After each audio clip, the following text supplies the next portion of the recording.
Good morning once again, and this is the continuation of the previous video of physical properties of noble gases, but in this video we will be studying about the chemical properties of the noble gases. Now before we directly enter into the chemical property, we first need to know how do we isolate the noble gases in order to study the chemical properties. Now noble gases, because they are very low in concentration on the Earth's atmosphere, a particular specialized property is used for their separation.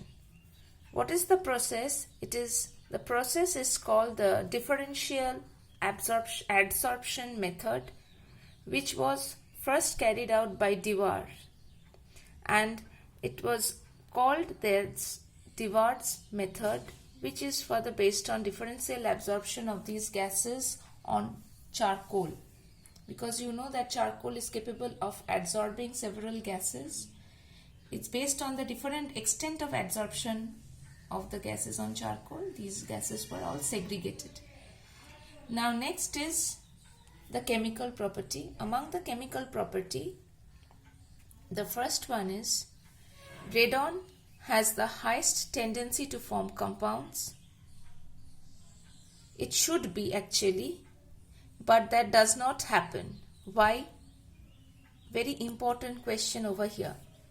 Why? Because radon is radioactive with isotopes which have got very short life, and therefore its compounds do not exist. Why am I telling this? Because in the previous lecture I said that the ionization energy of radon is minimum. So ionization energy of radon is minimum means Rn can form Rn plus very easily. Therefore it should form the maximum number of compounds, but that does not happen. What is the reason? Because of its radioactivity and the short-lived isotopes. Okay. Now next is helium, argon, neon. They do not show any reactivity, whereas xenon forms the largest number of compounds as compared to any other noble gas. We will be studying the compounds of xenon next. So the compounds of xenon. Today we will just see and learn the structures of the compounds of xenon. In the next class we will study about the chemical reactions involved with these compounds.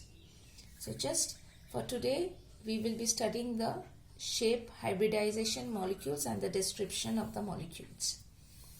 So very important. Everyone please make it a point to take the notes in your copy, both from this lecture and the previous one. So the first compound of xenon. Xenon exhibits every even valency, very important, like 2, 4, 6, 8. From +2 to +8, xenon compounds contain fluorine or oxygen. That is the most electronegative elements combine with xenon. There is one compound called xenon chloride or XeCl2, but it is very unstable.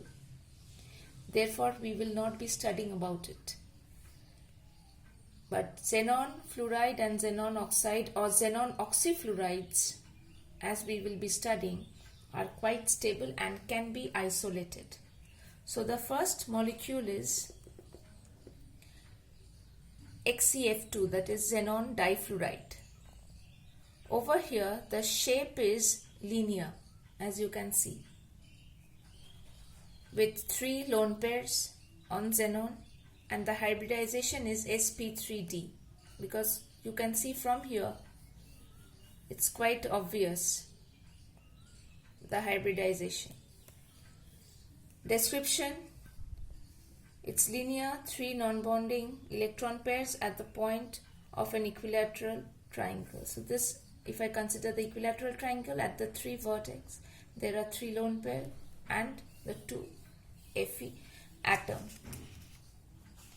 Next is XeF4, which has got a square planar structure in the square plane at the four vertex of the square, in the four corners rather, you get the F atoms, and perpendicular to the plane of the molecule there are two lone pairs. Hybridization sp3d2, and the description is square planar, two non-bonding electron pairs, one above and one below the plane.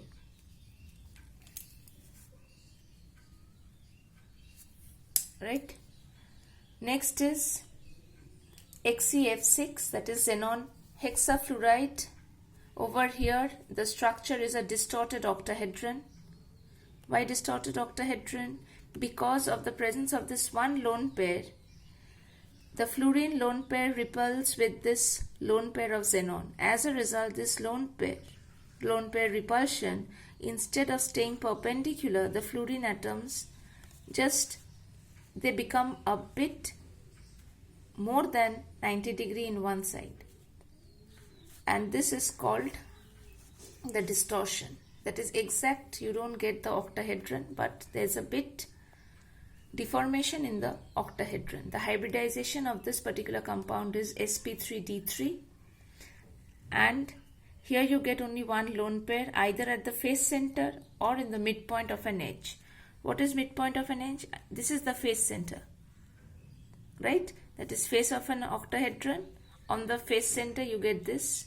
Had it been at the midpoint of the edge, this would be the point over here.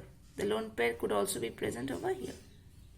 That is either in between these two fluorine or in between these two fluorine. If it is in between these two, then it's called the face center, and if it's here, it's the midpoint. Next is XeOF2, which is further sp3d2 hybridization. It is xenon oxy tetrafluoride. Xenon forms a pi bond with oxygen. It is a double bond, and then you get the 4 Fe atom. Again, the structure is a square planar structure, but over here one side of the square plane is a double bonded oxygen and the other side is the lone pair. So here what you get is the one lone pair present at the base of the pyramid, right? Sorry, it's not a square plane but a square pyramidal structure. Yes, because you can form a pyramid over here. Next is XeOF2, which is further a T-shaped molecule. This is the T-shaped hybridization sp3d. Over here there are two lone pair pointing towards the edge of the equilateral. It is at the two vertex. The two lone pairs are present. XeO2F2, which has got again a seesaw structure. This is the structure, seesaw. Over here is the lone pair, so one lone pair pointing towards the corner of an equilateral triangle.